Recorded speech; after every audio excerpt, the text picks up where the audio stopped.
नमस्ते छात्रों, आज आप सभी का 12वीं कक्षा में हार्दिक स्वागत करती हूँ। हमारे 12वीं कक्षा के युवक भारती पुस्तक में जो पहली कविता है वह आज हम देखने जा रहे हैं। जिस तरह चिड़िया अपना घोंसला बनाती है, लेकिन तेज हवा के झोंकों से या तेज वर्षा से उसका वो घोंसला गिर जाता है, तो उस समय वह घोंसले के टूटने से दुखित नहीं होती या हताश नहीं होती। वो फिर से नए सिरे से घोंसले के नवनिर्माण में लग जाती है। तो आज हम नवनिर्माण त्रिलोचन जी द्वारा लिखित कविता देखने जा रहे हैं। इसके सबसे पहले हम कवि का परिचय देखेंगे।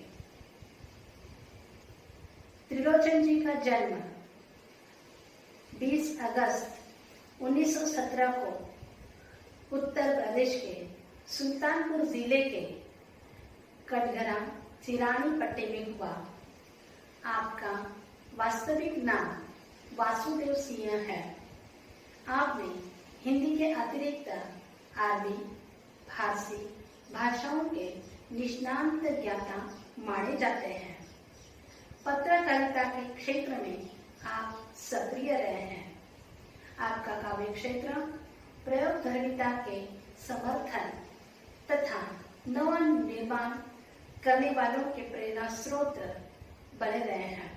आपका साहित्य भारत के ग्राम समाज के उस वर्ग को संबोधित करता है जो वर्षों से दबा कुचला है। आपकी साहित्यिक भाषा जो है वह लोक भाषा से अनुप्राणित है। सहज, सरल तथा मुहावरों से परिपूर्ण भाषा आपके साहित्य को लोकमानस तक पहुंचाकर जीवंतता प्रदान करती है। आपका निधन दिल्ली में 2007 में हुआ। आपकी प्रमुख कृतियां कुछ इस तरह की रही हैं: धरती, दिगंत, गुलाब और बुलबुल, उस जनपद का कवि हूँ, सबका अपना आकाश ये कविता संग्रह है, देशकाल ये कहानी संग्रह है, दैनंदिनी डायरी आदि में आपने लेखन कार्य किया है। विधा परिचय: चतुष्पदी 4 चरणों वाला छंद होता है। यह चौपाई की तरह होता है। इसमें 4 चरण होते हैं। इसके प्रथम, द्वितीय और चतुर्थ में तुकबंदी होती है।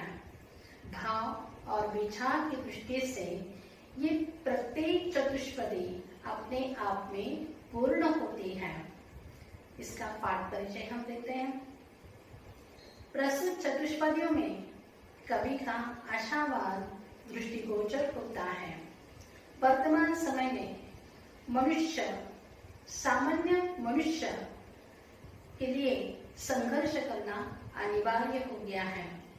कवि मनुष्य को संघर्ष करने और अंधेरे को दूर करने की प्रेरणा देते हैं। जीवन में व्याप्त अन्याय, अत्याचार, विषमता, दुर्बलता पर विजय पाने के लिए बल और साहस को एकत्रित करने का आह्वान करते हैं।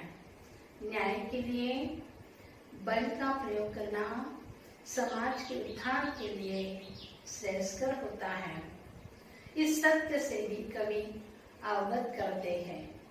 कवि का मानना है कि समाज में समानता, स्वतंत्रता तथा मानवता को स्थापित करना हमारे जीवन का उद्देश्य होना चाहिए। आइए हम कविता का पठन करते हैं। तुमने विश्वास दिया है मुझको, मन का उच्छ्वास दिया है मुझको, मैं इसे भूमि पर संभालूंगा, तुमने आकाश दिया है मुझको। सूत्र यहाँ तोड़ नहीं सकते हैं, तोड़कर जोड़ नहीं सकते हैं, व्योम में जाए कहीं भी उड़ जाए। काम भी और तुम करोगे क्या, बढ़ चलो सामने अंधेरा है। बल नहीं होता सताने के लिए, वह है पीड़ित को बचाने के लिए। बल मिला है तो बल बढ़ो सबके, ऊट पड़ो न्याय दिलाने के लिए। जिसको मंजिल का पता रहता है, पथ के संकट को वही सहता है। एक दिन सिद्धि के शिखर पर बैठ अपना इतिहास वही कहता है। प्रीति की राह पर चले आओ, नीति की राह पर चले आओ, वह तुम्हारी नहीं सबकी है। गीति की राह पर चले आओ, साथ निकलेंगे आज नर नारी, लेंगे कांटों का ताज नर नारी। दोनों संगी हैं और सहचर हैं, अब रचेंगे समाज नर नारी। वर्तमान बोला अतीत अच्छा था, प्राण के पथ का मीत अच्छा था। गीत मेरा भविष्य गाएगा, यो अतीत का भी गीत अच्छा था। आज हम कविता का स्पष्टीकरण देने जा रहे हैं। पहली काव्य पंक्ति देखिएगा। तुमने विश्वास दिया है मुझको, मन का उच्छ्वास दिया है मुझको, मैं इसे भूमि पर संभालूंगा, तुमने आकाश दिया है मुझको। तो इसके कठिन शब्दों के अर्थ लिखिएगा। विश्वास, भरोसा या यकीन,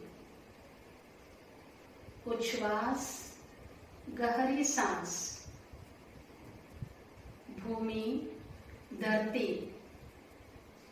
आकाश, अनंत या गगन। इसमें कवि ने धरती माता को संबोधित करते हुए अपने विचारों और भावों को अभिव्यक्त करते हैं।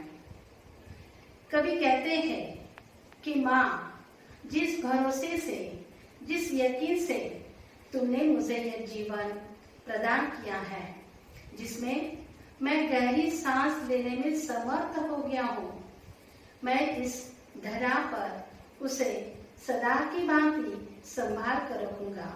आज मुझे जो खुला आसमान मिला है, जीवन के आजादी का वह सुनहरा अवसर मिला है, जिस क्षमताओं को मैं विस्तार के साथ इस्तेमाल करूंगा, उसका हमेशा अपने जीवन में सदुपयोग करूंगा और अपना जीवन भारत माता के लिए सफल बनाऊंगा। अब हम दूसरी काव्य पंक्तियां देखते हैं। सूत्र यहाँ तोड़ नहीं सकते हैं, तोड़कर जोड़ नहीं सकते हैं। व्योम में जाए कहीं भी उड़ जाए, भूमि को छोड़ नहीं सकते। यहाँ व्योम का अर्थ है नभ या आकाश। अब इसका स्पष्टीकरण देते हैं। जीवन में रिश्तों और प्रेम के बंधनों का महत्व कवि हमें यह समझाते हैं। प्रेम और रिश्तों का, बंधनों का ये धागा जो है बड़ा नाजुक होता है। इसे तोड़ने के बाद उसे पूर्ववत जोड़ा नहीं जाता, कितना भी प्रयास करे, क्योंकि उसे तोड़ने का कोई अधिकार नहीं है। धागा एक बार टूट जाता है, उसे जोड़ा नहीं जाता। जीवन में सफलता पाने के लिए, कामयाबी के लिए कभी भी हमारे सामने ये खुला असीम आकाश है। भले इस असीम आकाश में स्वच्छंद उड़न भरे, पर यह इस धरा से हमारा लगाव जो का त्यों बना रहे। धरती से जुड़ा रहना ही मनुष्य को लक्ष्य प्राप्त करने जैसा ही है। तात्पर्य यह है कि सफलता की उड़ान भरने तक अस्तित्व का आधार छोड़ा नहीं जाता या भूला नहीं जाता। तो यहाँ मातृत्व के प्रति लगाव जो मन में है, वह हमेशा रखने के बाद प्रस्तुत पंक्तियों के माध्यम से कवि समझाते हैं। अब हम तीसरा पंक्तियों की ओर चलते हैं। सत्य है राह में अंधेरा है, रोक देने के लिए घेरा है, काम भी और तुम करोगे क्या, बढ़ चलो सामने अंधेरा है। इसके कठिन शब्द के अर्थ देखिएगा। घेरा, दुश्मनों का घेरा। तो यहाँ प्रस्तुत पंक्तियों के द्वारा जीवन में आने वाले संकटों का सामना करने के बाद प्रस्तुत पंक्तियों के द्वारा कवि समझाते हैं, मनुष्य के जीवन में अनेक संघर्ष, कठिनाइयां तथा अड़चनों से ये भरा हुआ है। जीवन के राह में ये अनेक समस्या, बाधाएं हमारे सामने आती हैं, पर उन बाधाओं को देखकर हमें हताश, निराश नहीं होना चाहिए, बल्कि डटकर उसका मुकाबला करना चाहिए। हमें काम और जिम्मेदारियों को पूरा करना चाहिए, इसलिए सदैव आगे बढ़ना। चींटी दीवार पर चढ़ती हैं और गिरती हैं, लेकिन गिरने के बाद वो फिर से दीवार पर चढ़ती हैं, क्योंकि वह अपने मकसद को पाने के लिए इसी तरह चढ़ना और उतरना हो जाता है। आखिर वह किसी तरह चढ़कर ही किसी तरह अपने आप में वह जीवन की सार्थकता समझती है। इसी तरह जीवन पथ में अंधेरों, संघर्षों, कठिनाइयों का सामना करना है, क्योंकि डर से हार कर, मान कर नव सृजन का काम करना है। कवि का यहाँ आशावादी दृष्टिकोण प्रस्तुत हुआ है। अब हम चौथे पंक्तियों की ओर चलते हैं।